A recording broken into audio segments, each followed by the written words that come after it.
Right now, protest and snarky comebacks. That is Chris Christie holds another town hall. It sounds like business as usual for the governor, but is he any closer to getting his political mojo back? And then our interview with Connecticut Congressman Jim Himes. He, the money man, tasked with getting Democrats elected to Congress this year. Not an easy gig.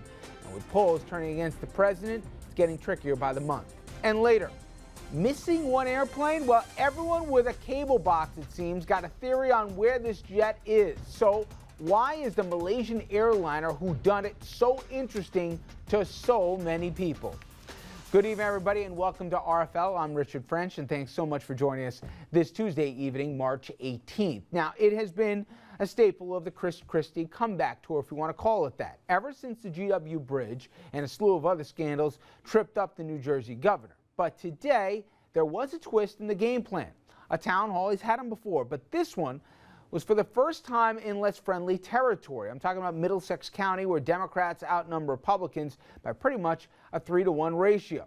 And Fox 1's News' Kimberly Wallace, she was there, and she's got a recap. Protesters jumped out of their seats and chanted, "New Jersey demands better," as they were quickly escorted out of the governor's town hall in South River Tuesday.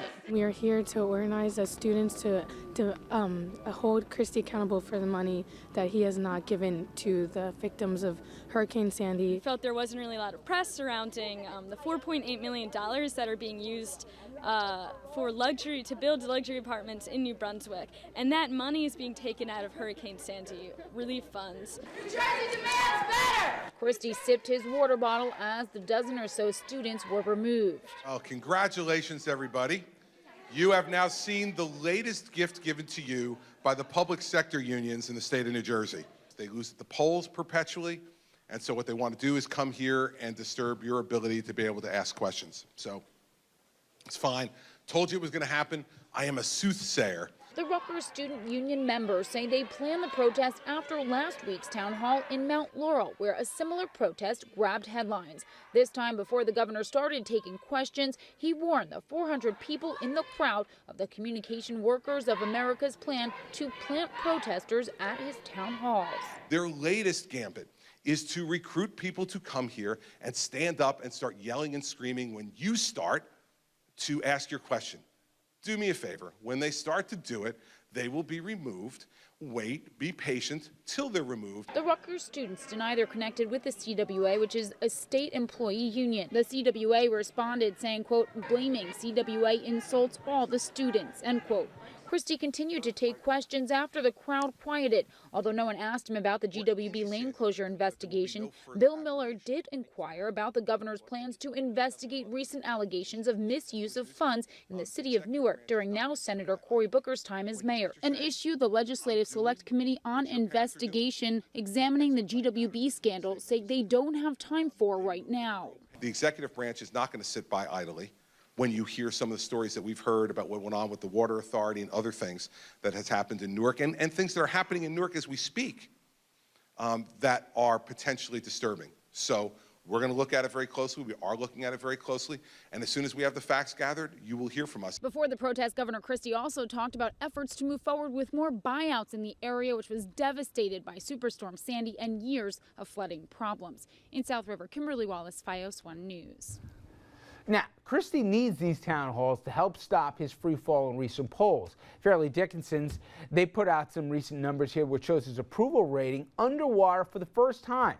He's at 41% approval, 44% disapproving of the job he's doing. Now, his numbers down 36 points among New Jersey voters in just a 4-month span. And these numbers get no better on the national front. New Q polls got Christie down 13 points to Hillary in a supposed matchup in Iowa, and that's a 10-point drop in just 2 months, matching up the two again in that state. And for more, I want to bring in our panel here tonight. You got Michael Tobman, Democratic political consultant, good friend to the show, and of course, Dominic Carter, political journalist and author, and Andrew Whitman, our senior political correspondent, who's back. All right, Andrew, obviously, he's done some of these town halls, but for everybody to say why this was different, they didn't pre-select the audience, they didn't pre-select the questions, this wasn't a pom-pom waving event here.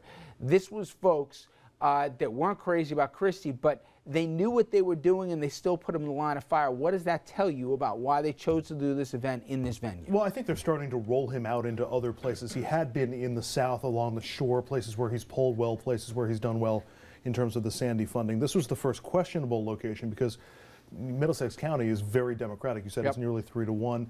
Barbara Buono is from Middlesex County. His opponent last year, Jim McGreevey, a recent former Democratic governor, is from Middlesex County. I think they're starting to take the show on the road a little bit. They let him get his sea legs under him after the scandals to try to see how he responded and how he played in the town halls. And now I feel like the governor's team is starting to get a little more confidence behind them and starting to take the governor to other less friendly parts of the state. Interesting that the questions that they're getting, and that's what I was really focused on, weren't about the scandals. About the funding for Sandy, and I'm not sure why that is. If that's because of who they're inviting to these things, or if they get a sense of where the questions are coming from. I don't think they're screening the questions. The protests, I don't think, are helping.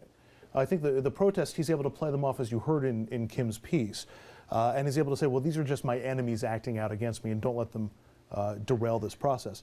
That's sort of Christie at his classic best, being able to blame his political enemies for his own downfalls. He went one step further with that, which wasn't just the crowd saying, oh, they're taking cheap shots, Dom. He said, even took a shot, basically, it was Newski and the guys who were leading the investigation saying, oh, you know, they've got an agenda here.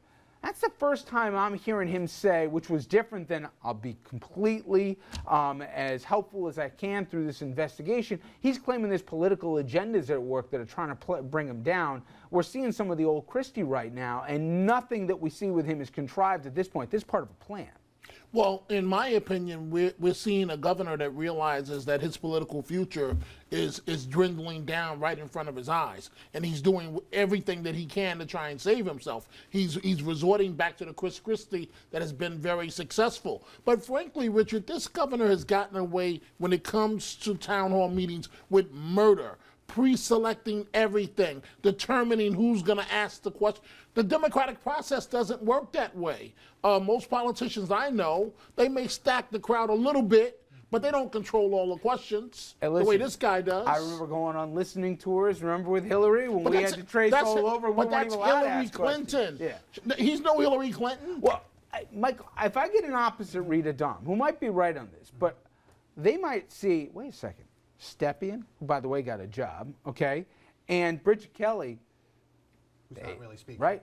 Neither of them were talking. They're fighting the subpoenas. I'm hearing a lot of guys I respect legally saying they got to first prove a crime. Forget about political malfeasance, whatever you want to call it. If there's no crime, they don't talk. They don't talk. This guy can skate. Now, politically, it's a different question. I grant you, Dominic. But do they see that maybe the worst is behind them? Do they think that, you think? I think there are two very important dynamics taking place. The first is they're slowly turning the heat up on this cauldron of water to a low simmer before it boils, to see how comfortable the governor is with these oppositional crowds that aren't as stage managed. And they did have a real penchant for managing so many aspects of it. I think they're seeing how he does in more confrontational settings. Also, so that when the heat really gets turned up and there's a lot of yelling, it's less noticeable if the heat's been increasing slowly instead of just tossing them right into a boiling water. You can bring the curtain back for us in the audience here. How far back do you think they planned this in Middlesex? Is this part of a strategy they mapped out a couple months ago? Or are they doing this on the fly, looking at the poll I think somewhere numbers? between weeks and months ago, and then on the fly, probably a week or two. And then you could cancel it, or you could manage it a little more. I think they decided on a more hands-off approach just to see how he would do, and also to make the future screaming contests less noticeable. That's the first. The second is never underestimate the ability of politicians, like all people, to compartmentalize their thinking. Only he knows, and maybe Bridget knows, if there is that email that was sent to him and where he said, great, sounds good, let's make sure we do this, ha-ha. So maybe it happened, maybe it didn't, but if it did, he's got to be thinking, maybe they don't find it, maybe they decide there was no crime there. But I would just take you back to the way this all started with that press conference in December, before the Come to Jesus press conference, where he was saying, I'm the one who put the cones out myself.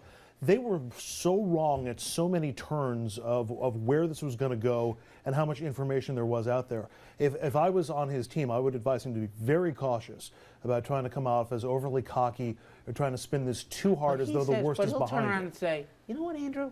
Not only did it work for me, some people kissed my you-know-what to run for president.